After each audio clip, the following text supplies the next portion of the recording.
So, ladies and gentlemen, now that much of the excitement is over, let's get down to some grunt work. So, we have a very distinguished panel, very knowledgeable people sitting here with me. And therefore, I think we are going to have some very provocative discussion. Let's see in which direction we go. We have Payal Malik, who's on my right. She's with the Competition Commission of India. She's the chief economist there, who has done tremendous amount of work in the field of competition law. We have Mr. Ashutosh Chadda, Mr. Sridhar, Mr. Arun Maira, who was earlier with Boston Consultancy. I think that's where he must have had a lot of work on the business cycles and areas like that. But then later on, he was also a very distinguished member of the Planning Commission. So we are going to have,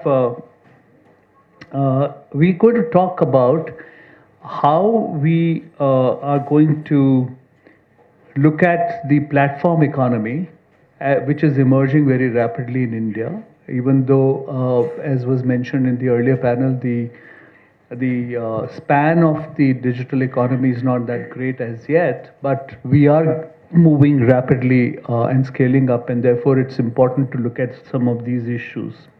So what I'm going to do is to allow each of the panelists to maybe speak to 5 to 7 minutes, and then we will get into a discussion which could involve all of us to see how we further develop the thought on this.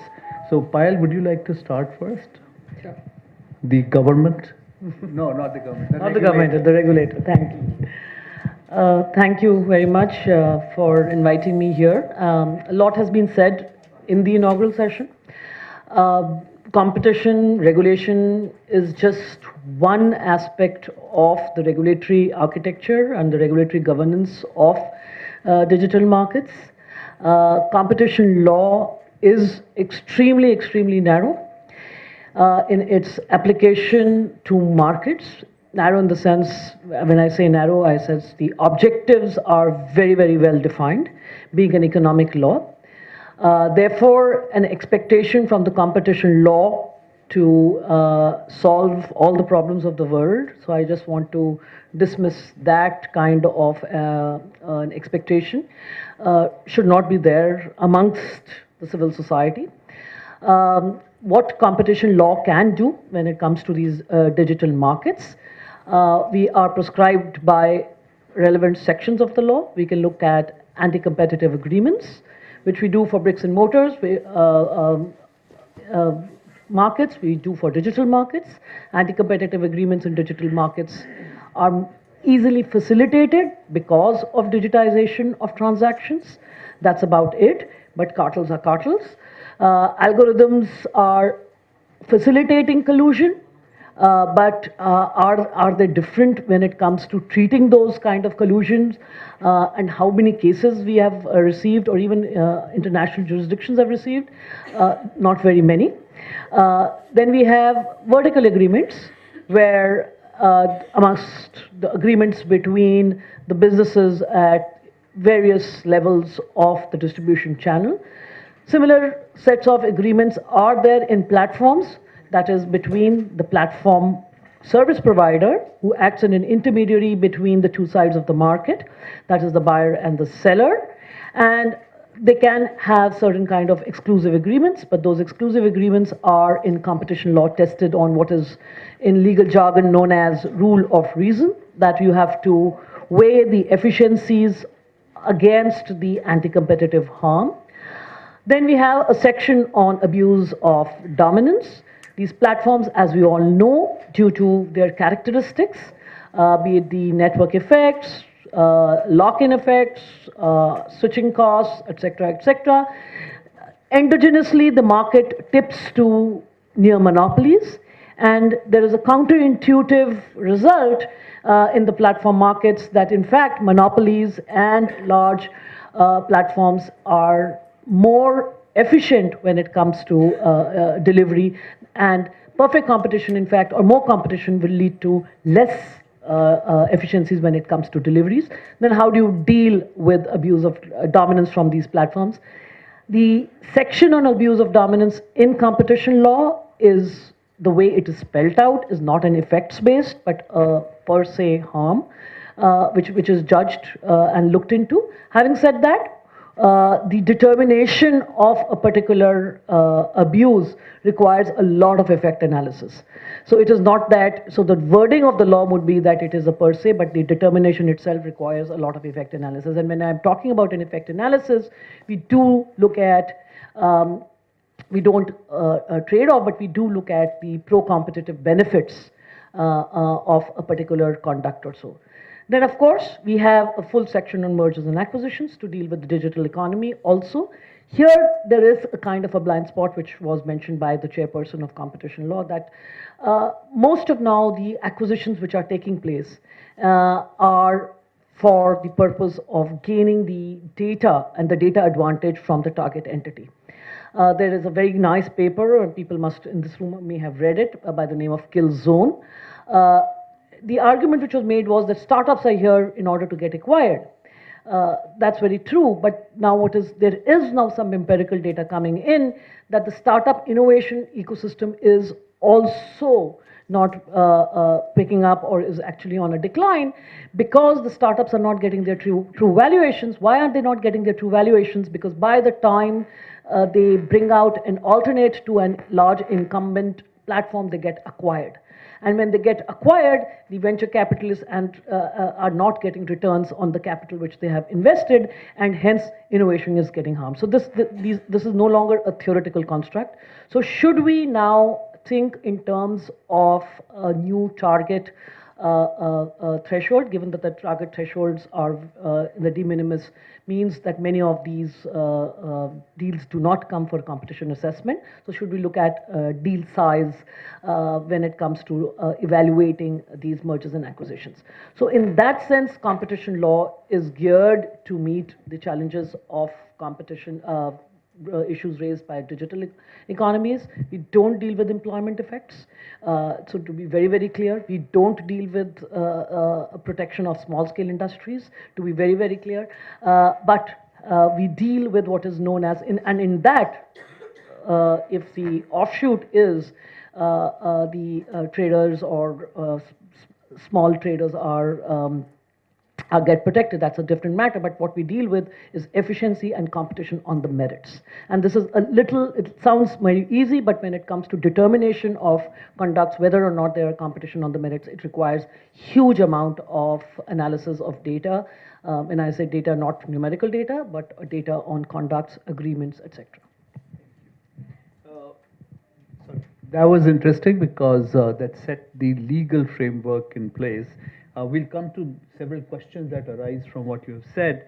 But before we go there, I'd request Mr. Ashutosh Chadda, who's the Vice President Public Policy in MasterCard, who are in this area now where there is a lot of movement happening in terms of how fintech is being used for financial inclusion and also exclusion, I think, in some manners.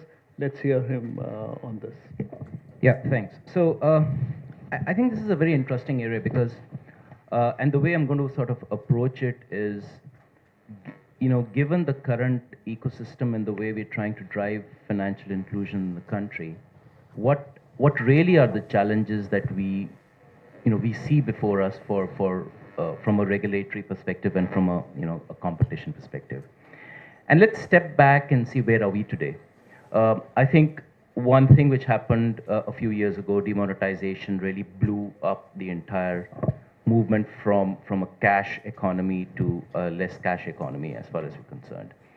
We saw a spurt of financial fintechs coming up, financial aggregators, payment service providers, etc. However, what we also see is over the last year or so, actually we are going back to becoming a cash economy. So that spurt actually has got lost out. The other thing that's important to see is that as a habit, we've seen people, and there's a reason why I'm giving this backdrop. We've seen people still moving to for them, digitization or financial digitization is still getting cash from the ATMs and using it as cash. Credit availability for MSMEs is still low. The ability to get credit is still low. These are all opportunities that exist. And the way we are seeing the entire fintech ecosystem move, we are moving more from monolithical financial institutions, the banks that we knew of the past, who used to provide all services, to actually a much more open banking, a much more collaborative environment where you have different people, different organizations providing services. So the challenge that actually that brings out is the earlier regulations, the earlier type of organizations which used to exist in today's digital world may no longer exist in future. The banks of today are going to face a lot of much more nimble financial institutions who are going to provide similar services, whether you talk about cash at the doorstep, whether you talk about even credit at your doorstep rather than you going to a bank to get credit. So what does this all ultimately come down to? And at the center of this all is going to be the customer, ultimately. And there are three pillars I think that regulations need to focus on. One, what's the customer experience? And that's what is most important. Is there an ability for the customer to experience financial transactions in an easy way today, easy way to use? Because look at our demographics. We have a huge population which is there in the hinterlands who are possibly less lettered, less exposed to technology as some of us in the tier 1 and tier 2 are. So can we make that process easy? But the second part, which is very important for these customers, are security and trust in the entire digital finance system. Am I sure that when I'm going to be transacting digitally, that money is going to go where it's supposed to go, or I'm going to get, if I'm an MSME, am I going to get that money? And hence security and trust in that entire system, which will obviously then drive innovation. So the challenge that regulators will have today, and that's what we need to look at, is are we planning for that future where we are balancing out these three pillars: customer experience, ease of use, trust and security, and innovation. And that's the key aspect that we need to look at. So are we, when we look at regulations in today's market, are we still protecting ourselves or are we expanding the ecosystem, right? Are we making it easily available for, for people who, the startups, Payal talked about startups, right? Now, are we making it easy for startups to come in, get access to data? We had a lot of conversation around data in the previous thing. Get access to data and come up with innovative solutions, but at the same time, leverage that same infrastructure which is already there. We have huge infrastructure created regarding UPI, etc. Can the fintech startups leverage that to look at account-to-account transfers and all sorts of things?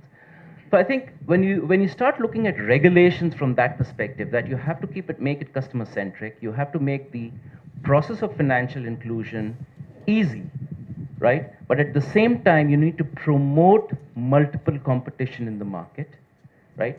That's going to become extremely critical for us. And these are the challenges which regulators today, in the world of where we are moving, which is open banking, open financial system, are going to need to face. Thank you. And now we will have another perspective. Institute of Information Technology, Bengaluru. Would you have a different perspective from the practitioner, from regulator, and now we look at the academic part of it? So my discussion here is going to be more on algorithmic decision making, because we discussed quite a bit about digital platforms collecting a lot of data, and they use these data in order to provide personalized services, right? So if you look at Google search, once you search, there is a generalized second price auction which is done in order to give you the sponsored ads on the right side. So this is not done by humans, this is done by algorithms. And if you open a website, it is quite possible that a chatbot will come up and ask you, what do you want to buy, right? So these are some things which will come up in the digital platforms. I mean, it is already, it's actually there, and it is going to happen much more in the future. So The algorithmic decision making can have its own biases depending upon the data that it has collected, depending upon how the algorithm has been built by the algorithm developer. So there can be a lot of problems. For example, if a chatbot asks you when you are searching for shoes about ties, then it is okay. But if an algorithm makes a decision on your radiology report, a false statement or a false diagnosis, then it is really serious and harmful, right? So we have all known this Uber accident which happened because of algorithmic decision making in the US, where the pedestrian was killed because the algorithm made the decision and it overruled the human autonomy. I mean, there was a co-driver and his decision was bypassed by the algorithm. So these are going to be very, very important in the future, especially with respect to digital systems and digital platforms. So I would like to point out two areas that we have been grappling with. One is, can we design algorithms which are unbiased, transparent, ethical, and then provides human autonomy over the algorithm or machine-based decision making? We have made a lot of inroads. For example, there is a EU guideline on ethical design, which has come out last year. There is Algorithmic Accountability Act in the US, which requires each firm to do algorithmic audit to make sure that it is accountable, right? We also have IEEE is working on what is known as ethically aligned design. So these are all design principles. When you develop systems, then you have to make it ethical. You have to make it trustworthy so that the ethical principles and trustworthy principles are upheld. But we have not made many inroads into the decision-making process itself. Suppose, for example, an algorithm makes a decision which is really bad for the, whatever it is. Now, who should it be? Who is accountable for it? Is the algorithm accountable for it, or the guy who has developed it is accountable for it, or the firm that has put it in that particular place is accountable for it? So it is not very clear at all, and no regulation in the world actually prescribes a medicine for this. And we are far away from that. And EU guidelines are just guidelines for designing, but we have not made any inroads. So these are going to become really, really important. I mean, there are a lot of studies which have been done on Airbnb platform, where the algorithmic decisions discriminate, certain host or certain guests. Uber, there's a lot of studies which have been done that either Uber drivers are discriminated or the cab seekers are discriminated based upon certain personal characteristics. And these decisions are made by algorithms. They are not done by humans. And therefore, we need to really, really look at how to regulate, for example, algorithmic decision making, and that's going to be the future of regulation. Thank you. That was quite very, very revealing and interesting. So now you have heard everybody. How would you sum it up? Thank you very much, sir. Thank you. Hitting the reset button on competition and regulatory governance. It is suggesting that a role that we have been on, people who've been involved with competition, governance, and regulation, we need to pause and reset our button. The subject of the panel here is new age competition and regulatory challenges and the way forward. So this is what's on my mind, and the observations made by the three co-panelists with me. As you said, I'm not summarizing, I'm just building on them, okay? Building on them. Reset. We have in our thoughts and in our language in competition been linking competition policy to consumer welfare. The word that always comes up is it good for consumers? One. And I think we need to be thinking about citizen welfare. And a consumer's needs are not the same as a citizen's needs. One. Number two is, when we talk about competition policy, framework is how do markets operate?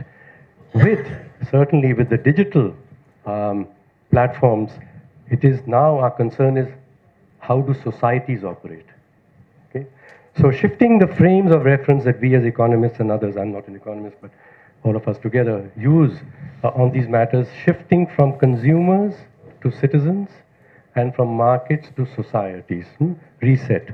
The question for our times all around the world, whether it is the rise of Trump in the US or Orbán in Hungary or reaction in Brexit and here, is a reaction from society to, if I could say, the fetishness about markets. So again, we are the people who've been promoting the idea of freer markets. We have to rethink. Society is reacting to this idea. I want to read something which is historical. It's about a debate between two economists, one of whom was Milton Friedman, who is, of course, one of the gurus of the present ideas about, well, leave it to business and let them freely operate so that you can create goodness for the whole of society and the growth of economies. And Hirschman, A.O. Hirschman, also an economist, but with a more society bent, made this observation, which I'm going to read out for you.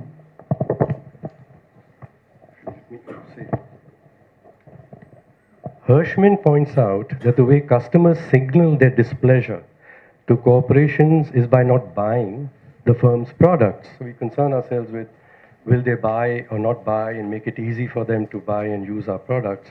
They make their displeasure by exiting from not buying, and their voice is clearly expressed, yea or nay, by their decision to purchase or not, which is what concerns us in business. On the other hand, citizens do not exit the system. Indeed, they cannot, because they cannot leave and they cannot be banished. If they are displeased, they may speak up. However, when they speak, what they are saying is not always clear.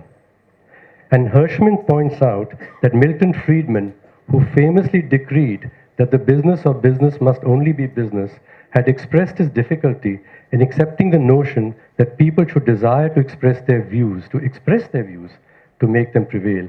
Friedman describes people's desires to be heard as a resort to, within quotes, cumbrous political channels. He would much rather they resort to, again within quotes, efficient market mechanisms and use their money rather than their mouths to make their opinions known. So as I say, in the market we are customers, but in society we are citizens. And the digital economy is treating us as their products, citizens as their products, our data as their resource. If they're not giving us only, we are in the market for whoever is the owner of the platform. This has become the challenge. Now, we do need to frame regulations as a society so that we would govern the misuse of us as citizens and provide to us what we wish to have as citizens, which is, as you did mention, about trust and security, and not just the ease of use and access to finance or whatever that the platform can provide us. So in that, the process of coming to, again, Hirschman, is listening to different perspectives, citizens' perspectives, all citizens' perspectives, becomes essential. And yes, Pradeep and Kutz have been promoting for some years the idea of regulatory impact analysis. And saying that, let's not first debate as us intellectuals who all have the same perspective on how an economy is governed, as markets, and treating customers fairly and preventing, consolidation of producer interests. Let's look at many voices, many stakeholders. And I fear that we are not doing it well enough, even though we've said so. We do have all our discussions, people with the same perspective as ourselves, and not including these cumbrous voices of people who can't express themselves but need to be included if we are going to understand the situation correctly, as well as frame regulations which will address all citizens' needs. So the process of producing that. You did say, since you asked me to also take notes of what others had said, Payal, you did say that you're focusing on impact analysis.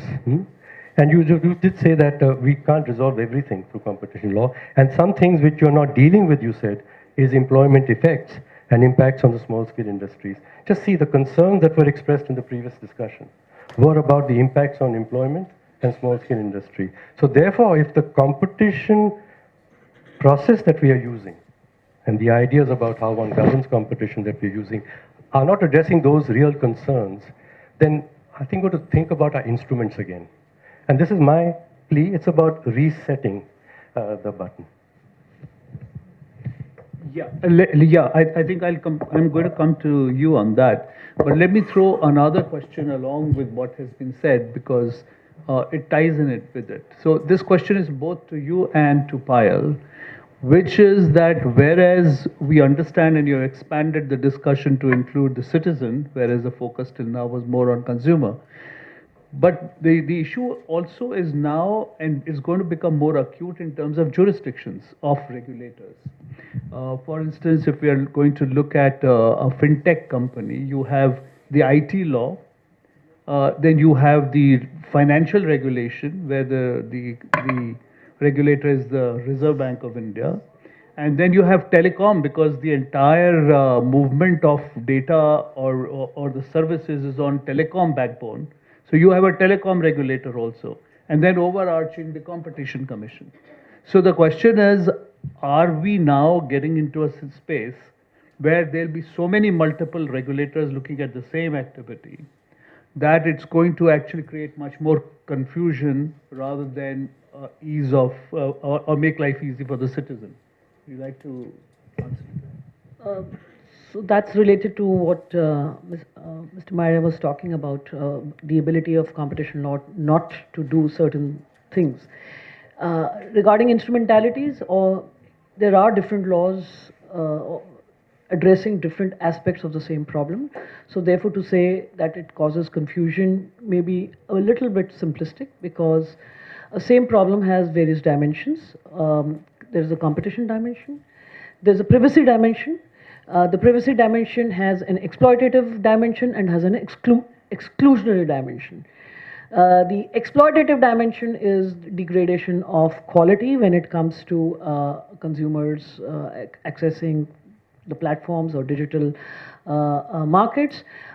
Is that a competition concern? But now the competition literature has started thinking about that the fact that privacy has been compromised, even though there is a realization by the consumer that he or she is giving up a lot of data, that is causing unsurmountable entry barriers, because that data now is a repository of a single platform.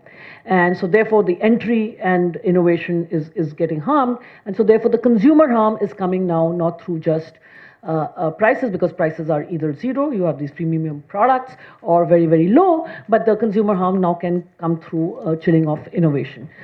That now can be accounted for and is being accounted for by competition law. But privacy as a pure what you call aspect where it should be taken as an exploitative conduct, I think data protection authorities are better placed to look at and devise ex ante regulations. Let us not forget that competition law is an ex post law, and in most of its provisions, other than the merger section, which I talked about, can look forward futuristically and therefore have certain remedies available which are not available in the other sections of the law. Ex ante, so therefore there is a clamor for, not because antitrust law is ill-equipped, it is because antitrust law in itself can deal with issues of anti-competitive conduct, but the prism and the lens is different. But there are other aspects which need to be then looked at with different instruments, and these different instruments in most of the countries are taking place through ex ante rules. As the Secretary MCA also pointed out, governments, policymakers, and therefore I'm a little bit apprehensive about competition policy. Governments, policymakers can have policy objectives, and those policy objectives can be spelled through their policy documents, their rules. So e-commerce rules, embedded on those e-commerce rules are the rules for the digital markets, which are aligned with certain social objectives which Mr. Myra was talking about. But those social objectives have to be defined by the policymakers. A competition authority does not define social objectives. A competition authority defines the economic objectives and works on the economic principles of efficiency enhancing. So, but would you agree with this proposition that the competition authority should not bother about the social issues at all on that count? No, obviously I don't agree with it. I'm saying is that we can't live as if we live only in an economy. We live in societies, and But societies. how would you reconcile I'm- the fact that there are different type of regulators looking at Coming to different that, yes, aspects? that's right. Coming to that. So you said different regulators. One I would say is that within a country, there are many different regulators looking at different aspects of this big system, which is partly economy, partly society, partly environment, looking at different aspects of it. And also in the previous panel discussion, for regulators looking at the governance of their whole system, or regulators in the US, and regulators in India, and regulators in China. So there are many regulators also across national boundaries. So let me take the latter one first, the latter one first, and then I will like to talk about the different regulators on social, economic, and other matters within a country. Now, for good governance, if we believe that a good governance of a system, both in technical aspects, which means that we understand all aspects of the system so that we can devise good governance of that system, so that I said we need to understand all aspects of the system. We need to hear the voices of many diverse people in the system, which is the principle of democracy perhaps, that you must allow even the people who have no money and therefore don't have the power of money to influence the decision, they must influence the decision. They must be heard equally also. So here a great diversity of people, and then only you'll understand the system and be able to understand how the system functions. The second is the normative one, that in taking the decision too, everyone must have an equal voice, not just those who have more money. So given this, now look at it at the global level. There is no global governance like this. The UN doesn't do that. The EU is failing to do that because it doesn't have, a shared political governance. It has an economic governance. We don't have yet in the world, a institution which everyone accepts and says it is operating on these principles of democracy. We don't have it. And so what do we do meanwhile? We had created in the GATT, and trade is a related matter, in the GATT, that each country would be doing its own thing, but there's certain broad rules, so you don't damage the whole system. But there were no detailed rules that were being imposed by some technical people who got together somewhere and said, these are the rules of trade. Because the people who devise those rules and put everywhere, they too have certain interests in mind and certain ideas in mind. And so we worry about that. And therefore, to your point, very good point, Ms. Sridhar, that the algorithms, we're talking about ethical algorithms. What is ethics? And Facebook is trying to say, okay, everyone is saying that we should be policing our own Facebook. Who's going to police it? So they're just now saying we're going to create a group of some people, but already people are asking, who are these people? Do they sufficiently represent everybody? So who are you chose these or somebody chose those because they look like important people, but do they? So that's part. And then the discussions that those people have, will they be really open and able to question? Do I really understand or not, or because they're required to give a decision? So we are at a point here that let's not try to manage something on such a scale that we don't even know how to manage in a very small ways. So in the reaction to the globalization of trade is that boundaries are coming up, and I think they're not bad things because they're enabling countries to say, let's figure out how we can improve the well-being of people that we, as an elected government or otherwise, are accountable to. So that's okay. It might sound bad economics, but it's good governance of societies. So here, then within a country, as she said, we've got so many different regulators. Now, what is Competition Commission? I don't think the competition should be a parallel regulator along with others. We are saying, that's why she said that we always in the competition say it will be exposed. Why? Because we will allow people to take decisions, but very quickly we would be able to, with them, hopefully, say, here are the consequences of things that were done, and we will now devise new regulations to go forward. So managing a learning system in which the inputs of many come forth. So I do think that, going back to your regulatory impact analysis, the process of widespread consultation, the emergence of desired regulations, and then evaluating how those regulations impacted whatever aims we as a collection had for them is what has to be managed. Yeah, but see there again there is a complication because it's not as clearly defined between the regulate sector regulator and the competition commission. Look at the pricing in the telecom side, whether predatory pricing is there or not was dealt with by TRAI. And then, of course, there was also at some point competition commission agreed that it was a technical issue which was to be looked at by.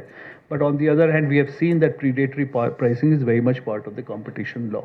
So there are these areas there. But let me ask you one question, Professor Sridhar, which is, as you said about now moving towards making ethical algorithms and so on. Now that's fine, but how easy is it really to be able to audit whether an algorithm is ethical or not? Yeah, good question. So I'm not saying that algorithms always make wrong decisions, right? So for example, fintech, Ashutosh knows that alternate data is the big norm in the fintech industry. If you don't have to really rely on a personal data to give a loan. I mean, but just by looking at, even if you are unemployed, just depending upon the zip code in which you live in, you might come to the conclusion that this guy may pay the loan, and therefore I can give the loan to that particular person. It has been done by peer-to-peer lending platforms quite a bit, right? They use alternate data. So their algorithms make a decision, and it is good for the intended customer. So now the question is, how do we make regulations, right? So far, we are still in the evolution stage. So as is the case with any of the regulator, we should go with self-regulation. For example, we have guidelines for ethical design. So the firms and the programmers should make sure that they conform to those principles of design when they design and develop systems. And then they do self-regulation. For example, the Algorithmic Accountability Act basically says that it's a self-auditing report of the algorithms. The firms submit the self-audit report. It is not monitored closely by the regulator because the regulator does not know what to monitor and how to closely monitor, right? So I think we have to go through the self-regulation phase in this. And then if the self-regulation does not work, then go to co-regulation. I mean, the industry comes together with certain sets of rules and regulations. And after that, go to command and control whenever it doesn't work at all, right? That's my view. But yes, I was going to actually come and ask you this: that being a company which is providing a service, also in the form of a platform, because your Mastercard can be used by any bank, and therefore you do that. But you also work with individual financial companies, like you could work with a bank to provide certain services and so on, which would create a kind of a monopolistic situation because MasterCard has a very powerful platform. I mean, as of now, there are only Visa and MasterCard which are generally accepted all over the place, barring the American Express, which most Middle Eastern countries don't accept.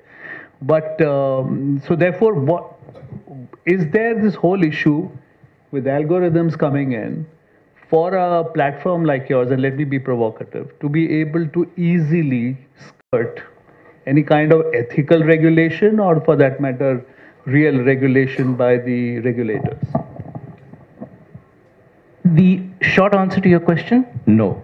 And the reason being, we are, yes, a platform, but we are what you would call the network behind what everybody else does. So each bank leverages our platform to make sure that they clarify that if a person has paid something somewhere, that person can actually be true to that. So we basically the pipe which makes sure that, yeah, the minute you swipe a card or you swipe a virtual card or whatever, it can go through. You have enough credit or you have enough cash in your account to make it go through. But yes, we do collaborate with banks to build services. And to build on Sridhar's argument, alternative methods. So for example, there are these peer-to-peer lending things. We also have a lot of MSMEs, and we've all heard about the Mudra scheme and the fact that the Mudra scheme has certain constraints because they look, for example, for certain collateral. The banking system does look for it. There are alternative ways by which you can tie up based on the small retailers, look at their past pick up from multinational, not just multinational, but any FMCG product line, how they've been picking up from distributors, look at that past record. And based on that, you can actually work credit limits through, which is a complete alternate way of looking at it. And that's where I think, regulation needs to come in. That, is it fair? Is it transparent? Is it secure? Right? And can we ensure that this is not monopolistic in nature? So it's not about MasterCard doing it, Visa doing it, or in India also RuPay doing it, or RuPay is also going international doing it. But do we have the right building blocks in place so that this alternative method of credit provision is enabled, right? Which is exactly the top, I think so, Mr. Mehra, you started off, it's about resetting the way we are looking at regulations, actually, right? And I'll give you a very simple example. While all this was happening, I was thinking about something which has just happened. We all know that the Personal Data Protection Bill is up for discussion. There's a particular section in that bill which seemingly has gone unnoticed, and it has possibly come from a very valid perspective. And that is that the bill says that before any biometric data is processed, you need the regulators, in this case the Data Protection Authority when it will get set up, clearance. It's a very valid point because biometrics are important. But have we just stepped back and look at how are we driving digital inclusion today? Most of us, when we use our phones or we interact with our apps, financial apps, are using a thumbprint or opening our phones by just looking at it. Look at the entire regime of support services that people with disabilities get because of biometrics, right? Now, this is a case of where actually a wider consultation needed to happen, that are we really stopping innovation because of security? Is there an alternative means to look at that? And this is, I think, so when we talk about reset, right, whether it's in the fintech industry or any industry, I think we need to look at those three pillars. I mean, it really doesn't matter whether you're doing a fintech business or you're doing a health business or an agriculture. You need to have safety, security, you need to have ease of getting the service that you want or delivering the service that you want, and you need to build that trust, right? But what it requires from a reset perspective is the ability to look at it from various angles. And I love I'll still need to grapple my way movement from consumer to citizen, but I think that's a very valid argument. How do we bring that all together? So, Pradeep, I thought you were just waiting to say something. Are you going to say something? I'm provoked. So, can somebody give him a mic, please? And this is Ashutosh left in responding to Arun's point about citizen and consumer. That is something which we are very conscious about, and we've been promoting that. What is also important in the developing world, as I said, you were not here during my opening session, is that we can't follow the value for money concept as much as we have to follow the concept of value for people. Now, in many competition law interventions, we've been able to deal with livelihood issues. And there are many examples that I can quote, but let me not take that time here. But to say that we recognize the fact that consumers, all citizens are not consumers in the developing world. I mean, there are many who do not even have the purchasing power beyond 1 square meal a day. We are conscious of that. And therefore, we need to see that the markets function well in order to allow them the entry and without getting, pushed out by the more difficult player, etc., etc. And there are many examples of that. Now, in terms of algorithms, one of the things which is really puzzling the competition community is if two algorithms collude, where is the legal violation? Because there's no human element in it.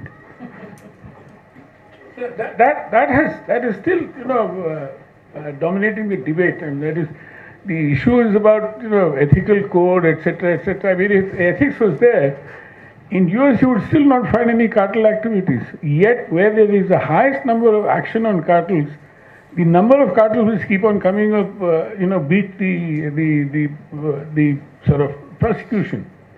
In spite of the fact that there are two authorities, the DOJ and the FTC, yet it continues to happen because you cannot overcome human greed if you talk about citizens particularly. And that operates also in the business atmosphere. And therefore, when they are going to use algorithm, they'll design it in a way that will help them to maximize their profit. Let's not forget that this is, the basic aim we still like to go forward. Not necessarily all businesses, but some businesses are a little more ethical than the others, but most of them are not. Let us recognize the fact. So we are facing a situation where you have to have, competent, up-to-date watchdogs who can take even proactive action rather than just reactive. And I would not say, even in exports, you can take a proactive action, like you are allowed suo motu action. I mean, just to give you an example, I'll finish there. I'll complete there. Okay, you wanted to say something? It's been a very interesting discussion. And each one has brought out different ideas. I do tend to agree and do get more biased towards what Arun Maira is saying. My basic problem is, how do you define a platform market? It's not a two-sided market. It's a platform which has markets on two sides, or it can have multi-sides. Now, when I'm making this distinction, it means that the competition law looks at it as a two-sided market and not as a market with two platforms, two markets on each side of the platform. And therefore, when they start looking at it in terms of trying to analyze what is the antitrust abuse, they are still in a framework which I call as a product market classical economy model. We have not got out of that. And therefore, we are just not able to understand. There has to be clarity on this. And I have spent almost 3 months after getting out of the commission trying to work this out. And there is a distinction. We cannot mix up two-sided markets with two-sided platforms. This, long ago, our Tirol and the other person who got the Nobel Prize have very clarified it. Yeah, Rocher and Tirol's article. Now, coming back into that, what happens is, even in the platforms, you would have ones which would have multiple transactions, or there could be a single transaction like yours in a fintech, which again would have connections with others, and you get the data, and you have all those antitrust abuses that are going to come up. And unless we're able to clarify what sort of transactions, becomes difficult, because having been in the commission, I've looked at Google. I've looked at other cases also, and then you find that there are different ways it's working unless we have clarity on it. I want to make 2 more points, not that because I want to take it up too much, and of course Sridhar, of course Payal and all have taken up very interesting dimensions of it. There is always a convergence which is very important between competition policy, competition law and public interest. What you said about a citizen is very important in public interest. And what you were saying in terms of employment and all becomes very different. And if public interest, we've had cases where I have taken a decision for public interest. It may not be so much so narrowly within the law. The law cannot restrict us, and definitely not the competition law. There has to be much more immanent thinking about it. And then your final point, which I'm very worried, the only abuse, I'm sorry I'm taking up so much time because I've been sitting and writing up my book on this, is that the worst kind of abuse which they've not been handling and not been able to handle is what is known as machine-based competition or computational agencies. The others you can get into, cartels, the other sort of thing. And we can't define dominance because you don't know which market, which side, who is dominant what, and all of them are users. So there's a big challenge before us. Well, means my co-panelist, Sridhar, I think what he said, he summarized it very well.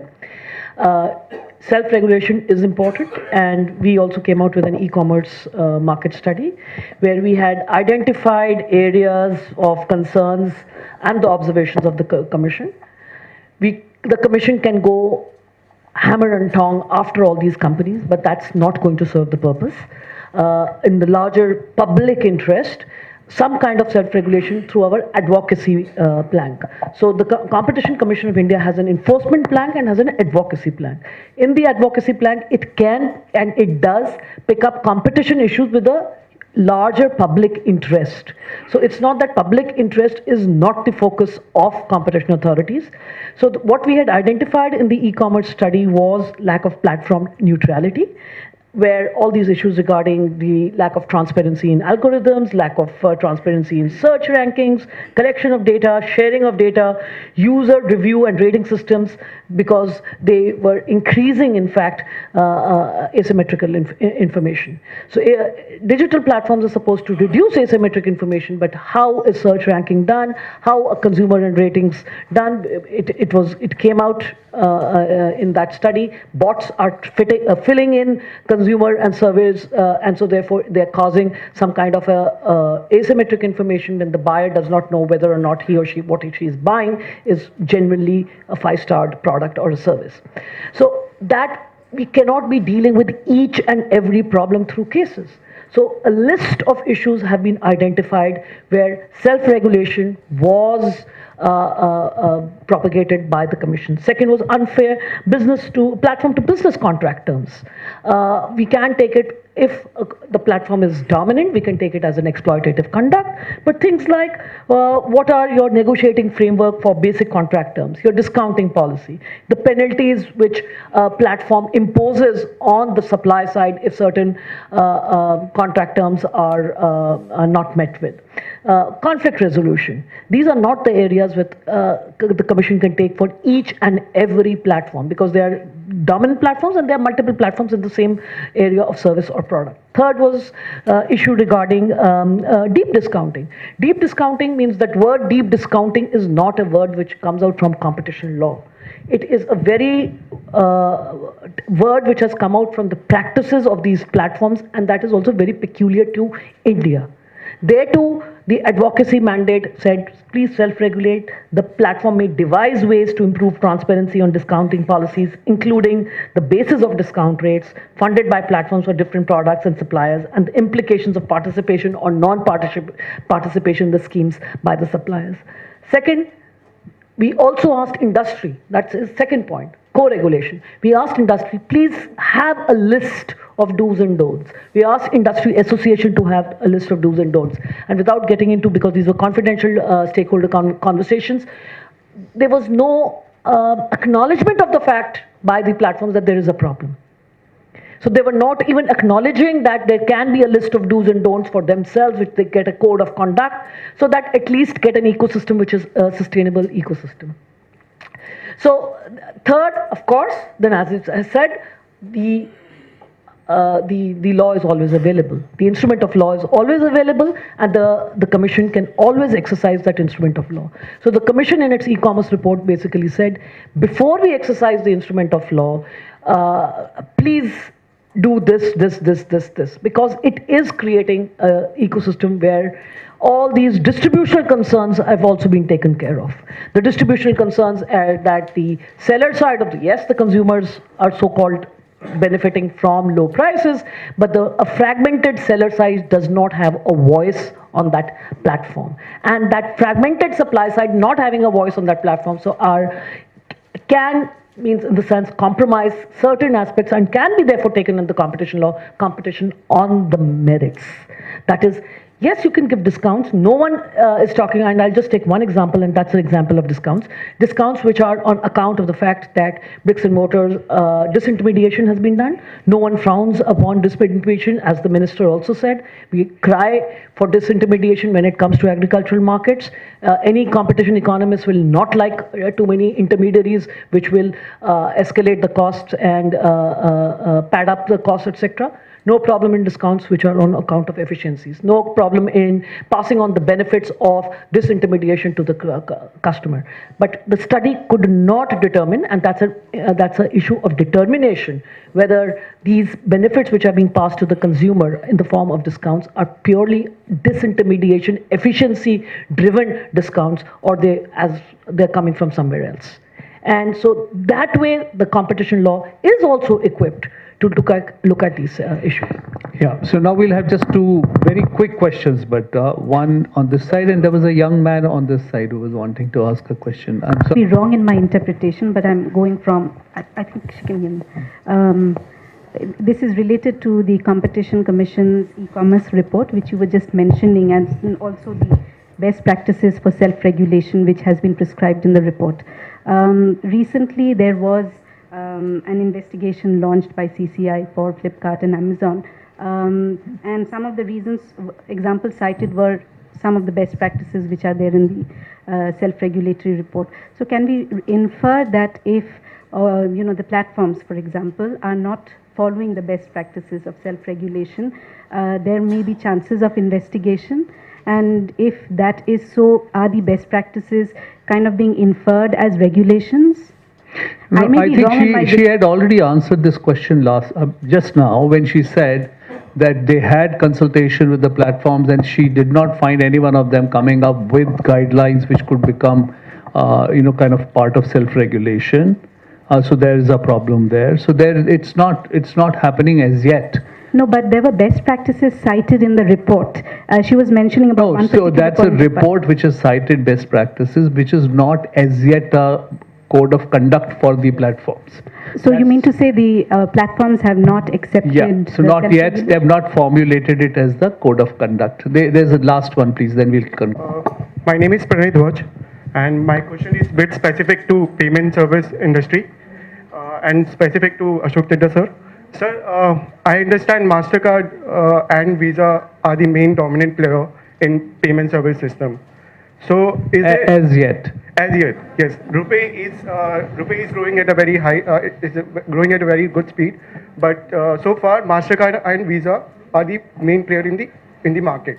So is there any regulation in terms of merchant service charge in India? Because I understand that there is a European case which has a strict regulation on this merchant service charge, that they cannot levy more than 0.3% and 0.2% interchange fee rate. So is there any similar regulation is there in India or not? If not, then do Competition Commission of India is looking forward something to this or not? It's for certain transactions it's been made zero actually, but to specifically address your point, the merchant rates are not decided by the payment networks. They're decided by the banks. So we have no role to play in that. Yes, we have absolutely no role to play in that. The banks decide what's matter, because you've got to understand that what is that merchant rate used for? That merchant rate is actually used for all the services that the banks provide to merchants to acquire them, to issuers that when they issue you a card, to provide the risk coverage that you need to get. That's where that money goes.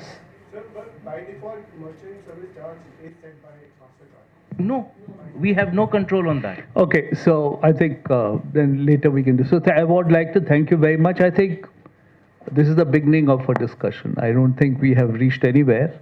So I guess we'll have to do another, and then another, and then another, till there is some method in this madness which comes out, especially with the artificial intelligence coming in. We'll need to look at it more comprehensively. Thank you very much. It was really interesting.